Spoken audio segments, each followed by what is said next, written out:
Yooyyaa harka fuunee jaallatamtootaa fi kabajamtoota maamiloota kiyyaa nagaan lafaaf bakka jirtan isiniif haa baay'atu. Anaa dhufuu baga nagaan dhuftan isiniin jedheen jira. Egaa kanatti aansuun sharafoota maallaqaa kan guyyaa har'aa ittiin oolee kanan isin biraan ga'u qophii fidee dhufee jechuudha.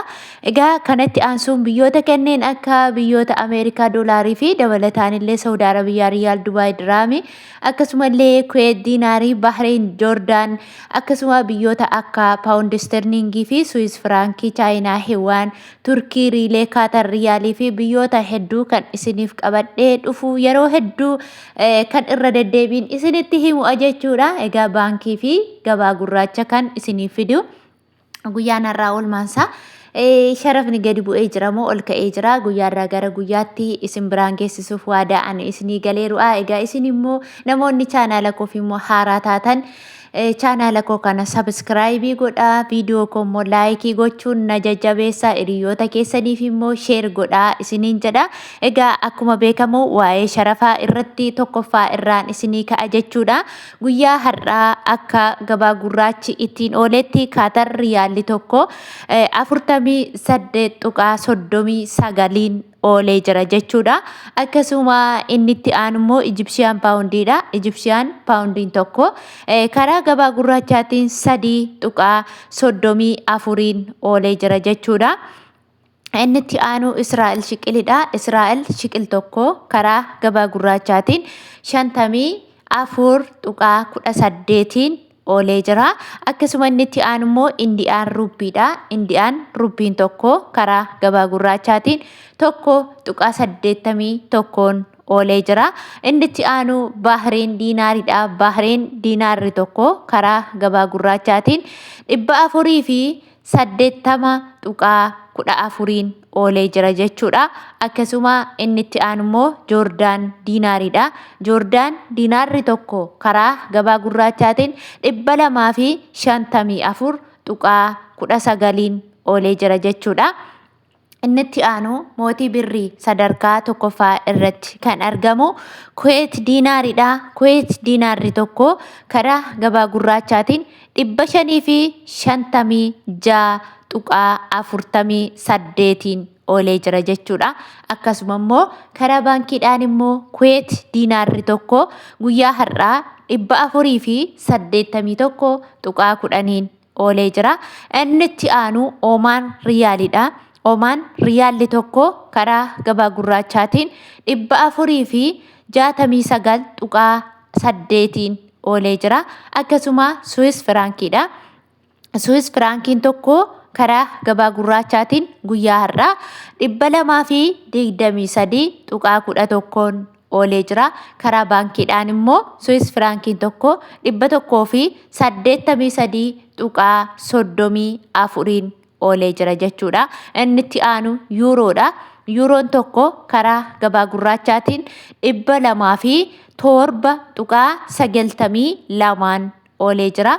Karaa baankiidhaan immoo yuuroon tokko 173.20 yuuroon tokko karaa baankiidhaan immoo 174.23 oolee jira jechuudha.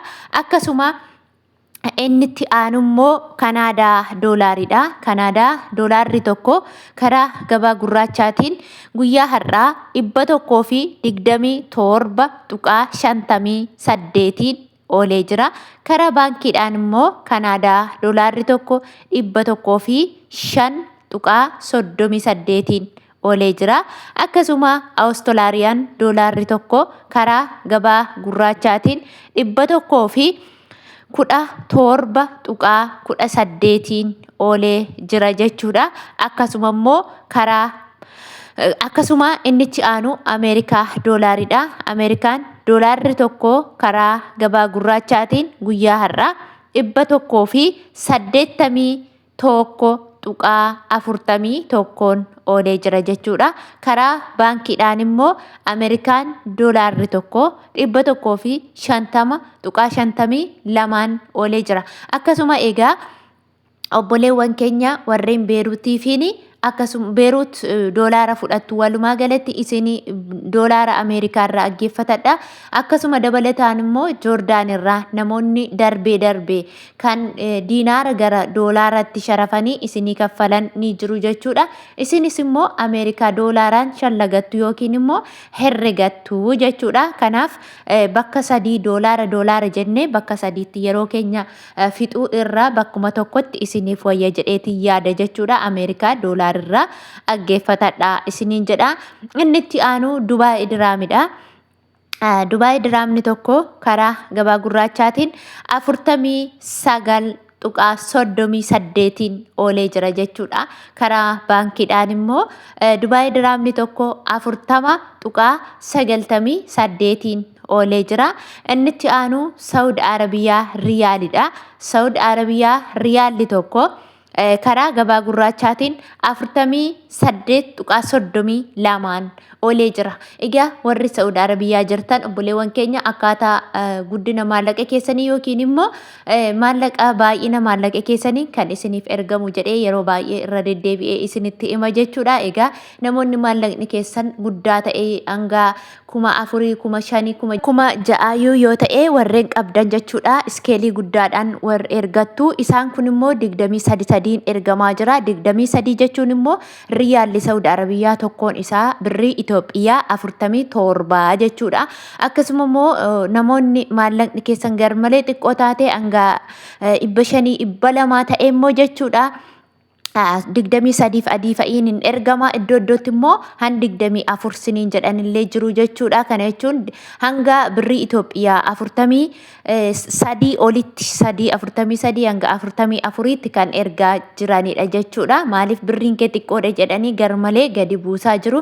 Namoonni hundi immoo akka haala tokkoon hin ergine baay'een keessan hin beektu. Daldalaa tokko gaafattan birrii Itoophiyaa 44 siin jedha, tokko gaafatte immoo 42 illee kan siin jedhu ni jira jechuudha. Kanaaf dhaabbata miti warri Saudii jirtan siniin jedha. Akkasuma immoo karaa baankiidhaan immoo Saudi Arabiyaa riyaalli tokko jechuudha 40.13 oolee jira jechuudha. Inni itti aanu immoo Suudiin kiroonidha. Suudiin kiroon tokko karaa gabaa gurraachaatiin 18.17 oolee jira. Akkasuma inni itti aanu immoo Yemen riyaalidha. Yemen riyaalli tokko karaa gabaa gurraachaatiin 0.64 oolee jira. Inni itti aanu Turkii riileedha. Turkii riileen tokko karaa gabaa gurraachaatiin 4.24 oolee jira jechuudha. Akkasuma inni itti aanu immoo Chaayinaa Hiwaanidha. Chaayinaa Hiwaan tokko karaa gabaa gurraachaatiin 25.49 oolee jira. Akkasuma karaa baankiidhaan immoo Chaayinaa Hiwaan tokko 20.75 oolee jira jechuudha. Inni itti aanu Paawundi Sterlingidha. Paawundi Sterlingiin tokko karaa gabaa gurraachaatiin 200 fi karaa gabaa gurraachaatiin 236.19 oolee jira jechuudha. Karaa baankiidhaan immoo Paawundi Sterlingiin tokko 194.1 oolee jira jechuudha. Egaa hordoftootaa fi jaallatamtoota kabajamtoota maamiloota kiyya viidiyoon guyyaa har'aa ani isiniif qabadhee dhufe kana fakkaata jechuudha. Viidiyoo koo hanga dhumaatti daawwachuu akka hin daganne akkasuma immoo laayikiidhaan akkana jajjabeessitan isiniin jedha. Fedhaa fi jaalala Waaqayyoo yoo ta'e akkan yeroorraa gara yerootti isinii ejjedhu Waaqayyo haala naaf haa mijeessu isiniin jedha. Xiqqoo barfadheen isan simbiraan geessisuuf immoo na of kolcha. Egaa hin beektu manni nama baay'ee tokko ulfaata.